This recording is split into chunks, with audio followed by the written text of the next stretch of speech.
இந்த வீடியோவில் நம்ம எதை பற்றி பார்க்க போகிறோம்னா, தொழிலாளர் நலன் மற்றும் திறன் மேம்பாட்டுத்துறை தமிழ்நாடு கட்டுமான தொழிலாளர் நல்வாரியத்தில் பதிவு பெற்றவர்களுக்கு 50,000 பேருக்கு இலவச பயிற்சி வழங்கி தினமும் 200 ரூபாய் வழங்கப்படும் என்று அறிவிப்பு வெளியுள்ளது. அது என்ன அறிவிப்பு, இது சம்பந்தம் மேலான செய்தி வெளியீட்டில் என்ன உள்ளது என்பதை பற்றி நம்ம டீட்டெயிலாக பார்க்கலாம். செய்தி வெளியீடு வெளியிட தேதி பார்த்தீங்கன்னா 26/11/2025. இதில் என்ன சொல்லியிருக்காங்கன்னா, தொழிலாளர் நலன் மற்றும் திறன் மேம்பாட்டுத்துறை தமிழ்நாட்டு கட்டுமான தொழிலாளர் நலவாரியத்தில் பதிவு பெற்ற 50,000 கட்டுமான தொழிலாளர்களுக்கு திறன் மேம்பாட்டு பயிற்சின்னு சொல்லி மென்ஷன் பண்ணியிருக்காங்க. அதற்கு அடுத்ததாக மாண்புமிகு தமிழ்நாடு முதலமைச்சர் அவர்கள் 2030ஆம் ஆண்டில் தமிழ்நாட்டின் பொருளாதாரத்தை $1 டிரில்லியன் உருவாக்க வேண்டும் என பல்வேறு திட்டங்களை செயல்படுத்தி வருகிறார்.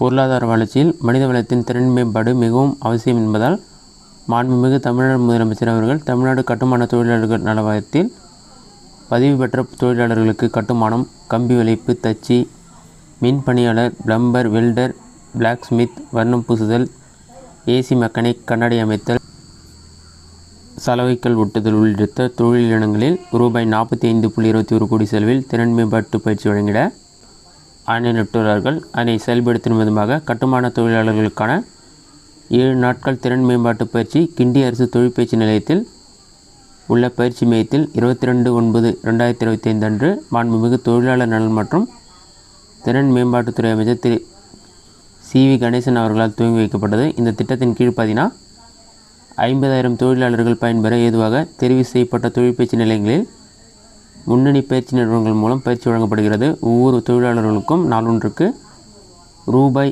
800 வீதம் ஊதியம் மற்றும் தினசரி உணவு பயிற்சி காலத்தின் போது வழங்கப்படுகிறது. இப்பயிற்சி மூலம் கட்டுமான தொழிலாளர்களுக்கு புதிய தொழில்நுட்பங்கள், டிஜிட்டல் அளவீடுகள், கருவிகள் பயன்பாடு, சுய தொழில் செய்ய வாய்ப்பு, பணியிட பாதுகாப்பு, உடல்நலன் பேணுதல், அயல்நாட்டு வேலைவாய்ப்பு மற்றும் நிதி சேமிப்பு குறித்த பயிற்சிகள் வழங்கப்படுகின்றன. பயிற்சி நிறைவு பெற்ற பின் திறன் மதிப்பீட்டு செய்யப்பட்டு சான்று வழங்கப்படுகிறது. இப்பயிற்சிகளை பெறுவதன் மூலம் கட்டுமான தொழிலாளர்கள் தங்களது திறனையும் தொழில் தரத்தையும் மேம்படுத்தி வழிவகை செய்யப்பட்டுள்ளது. அரசு மற்றும் தனியார் தொழிற்பயிற்சி நிலையங்களில் 22/9/2025 முதல் 18/11/2025 வரையில் வழங்கப்பட்ட பயிற்சியில் இதுவரை 21,334 கட்டுமான தொழிலாளர்கள் பங்கேற்று பயன்பெற்றுள்ளனர். எஞ்சியுள்ள பயிற்சி இலக்கை டிசம்பர் 2025க்குள் நிறைவு செய்திட தொழிலாளர் துறை மற்றும் வேலைவாய்ப்பு மற்றும் பயிற்சி ஒருங்கிணைந்து செயல்பட்டு வருகின்றன. இதுதான் வேலைவாய்ப்பு மற்றும் பயிற்சி துறையிலிருந்து வெளியான முக்கிய அறிவிப்பு. தொழிலாளர்களுக்கு பார்த்திங்கன்னா இலவச பயிற்சியும் வழங்கி நாளொன்றுக்கு 800 ரூபாய் வழங்கப்படும் என்று கூறப்பட்டுள்ளது. இதுதான் தற்போதையான முக்கிய அறிவிப்பு. இந்த வீடியோ உங்களுக்கு யூஸ்ஃபுல்லாக பண்ணிக்கிறேன். இந்த வீடியோ பிடிச்சிருந்த லைக் பண்ணுங்கள். இந்த வீடியோ வேறு சின்ன விடுதுன்னா கமெண்ட் பாக்ஸில் கமெண்ட் பண்ணுங்கள்.